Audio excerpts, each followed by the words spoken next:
Hey friends, so it's been 9 days since I made my last video and I just realized that I don't have my tattoo in my last video. So this is my first video that I'm uploading to my channel that has my tattoo on it, which is just, it's not a big deal, but it's just cool to me. I do have a video of me getting it, or like my wife took a couple of videos. I haven't stitched it together, so I might upload that later. So the timeline's gonna bounce around a bit. But yeah, I got the tattoo to, see it. It's a classical labyrinth from ancient Greece, and just I love it very much. It's scabbing slightly here. I might have to get that retouched up, but overall I'm very happy with it. I like how it catches the light. I like that you can see it even when I'm wearing a shirt. It looks I think it's beautiful, and it's very symbolic for me. So my book Introspect is about figuring yourself out, and the labyrinth is a motif about inward journeys, pilgrimages, and it's just this sense of going into your inner, deeper self. And at the heart of the labyrinth is the Minotaur, and in my book I define the Minotaur as kind of the shunned version of yourselves, the child self, the monster, right? The inner tyrant, fears, anxieties, all of those things. And yeah, I just feel really happy to finally have my tattoo. And it does feel like a stage of my life is complete. Like on Twitter, I tweeted that I thought of my tattoo as a shamanic initiation talisman, sort of, right? It's, I spent many years with the book because I felt like I wasn't ready. Like writing the book itself, like writing a bunch of text, that's not very difficult. But the book is animated with my experience, and I had to make sure that the book was honest and true and correct to my experience. I had to examine my own feelings. I had to revisit my own personal traumas and all of those things. And that was painful and scary and hard. Like I would wake up in the morning and I would want to work on my book, and I would sit down and I would open the tab and I would look at it, and even before I look at it, when I decide that I'm going to work on my book, I would get sleepy. I would be tired. I'd be, like it's almost like my body mind resisting, very physically resisting me from facing those things. So I had to go through that. So that was me going into my own labyrinth in a sense, and it was hard. But that means that I can empathize with my readers when they're going through the same thing, and that I think what my early readers have said is that they feel it. They feel the honesty in the book that is sincere. And so it's been a week. I had a nice dinner with my wife. I've done some chores here and there. I have visited some friends. I haven't completely relaxed. I probably should still take some time to like just switch off and play video games. And so Horizon Forbidden West is coming out. I'm pretty excited about that. I'm going to enjoy that.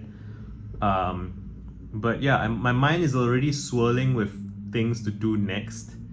I want to renovate my house, and to do that I need money, and to get money I have to do consulting, which is my kind of my job before being a writer. So I have a bunch of consulting clients that I have to get back to. That's a little bit stressful, but I'm excited to do it as well. I'm excited to help people who, first of all, if they want me as their consultant, they know who I am and they know what I'm about, they care about my values. And so the people who approach me, it's never, trivial nonsense. It's always people who are working on something that's important to them and that they think is valuable or worth doing.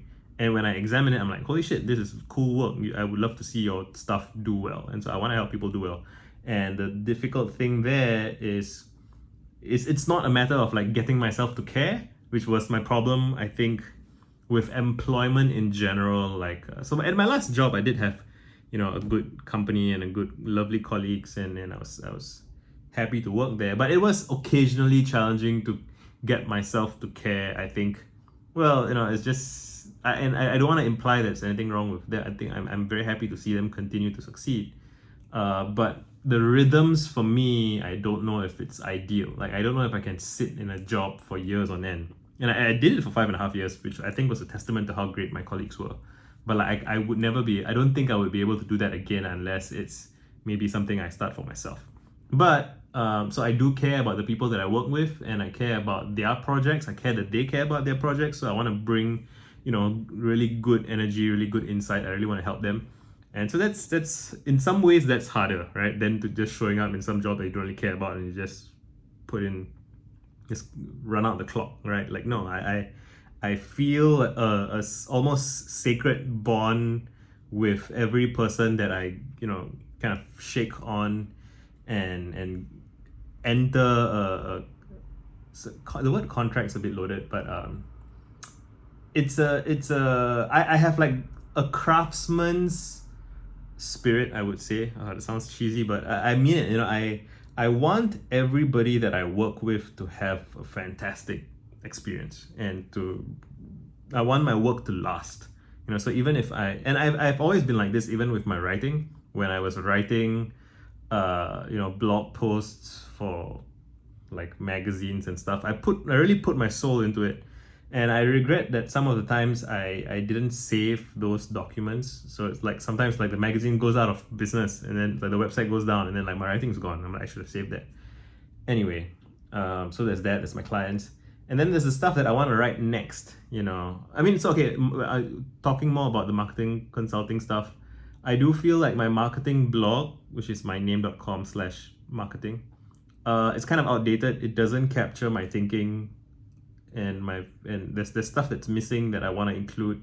That's going to take some work, and that's kind of stressing me out a little bit.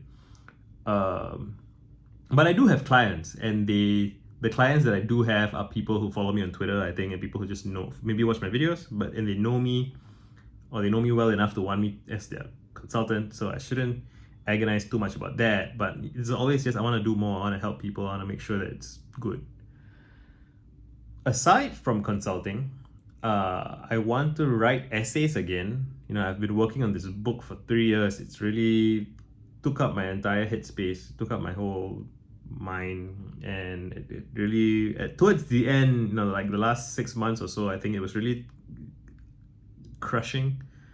So I hope one thing that I have to a thing that I would like myself to get better at with each subsequent project is to crunch less, right? So I think crunch is a failure mode. Like if you're crunching, it means that you didn't plan properly and you didn't design properly.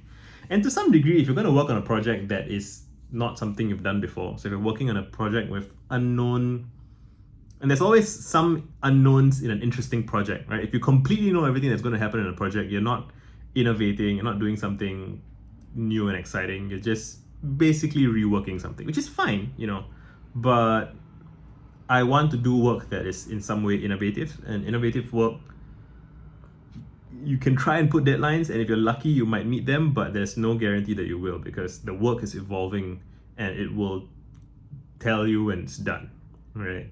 But how you manage your psychology around that project, I think, is something that you can learn to do better. And I think having done, so Introspect is now my biggest ever project at 300 pages published. 300 pages published and like multiple drafts. So it's like over 1,000 pages actually. And so whatever my next projects will be, I think I won't have as much difficulty with. I published my first Substack post probably a couple of weeks ago-ish. And I wrote it in a day, I think. And it was fairly trivial to write. Couple of days maybe, I'm not sure.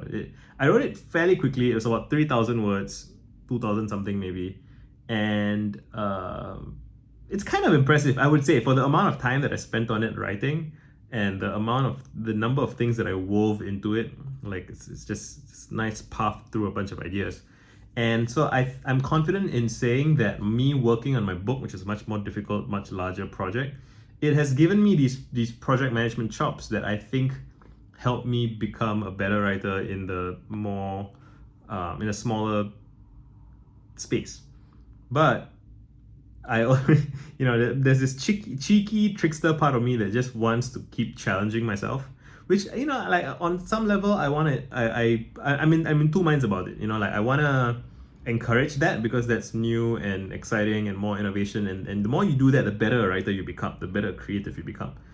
But at the same time, I'm like, oh my god, can I get a fucking break from myself, right? This is me having a conversation with myself. Dude, can you chill out? Can you just relax? And the answer seems to be no. I have to have this conversation with myself, and I literally just wrote a book about how to have conversations with yourself, essentially. So, challenge accepted, I guess. The value of my books increases over time as it is revealed through my own personal development that what I say is my way of being works, right?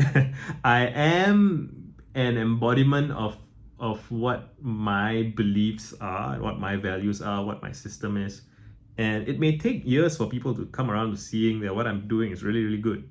I believe it's really, really good because I wanted this to be really, really good. There's a lot of things that I'm not very good at, but this is something that's important to me. It's important to me that I embody my own creative spirit in a way that is effective, productive, interesting, compelling, exciting, successful to some degree. So not all those variables are all, 10 upon 10.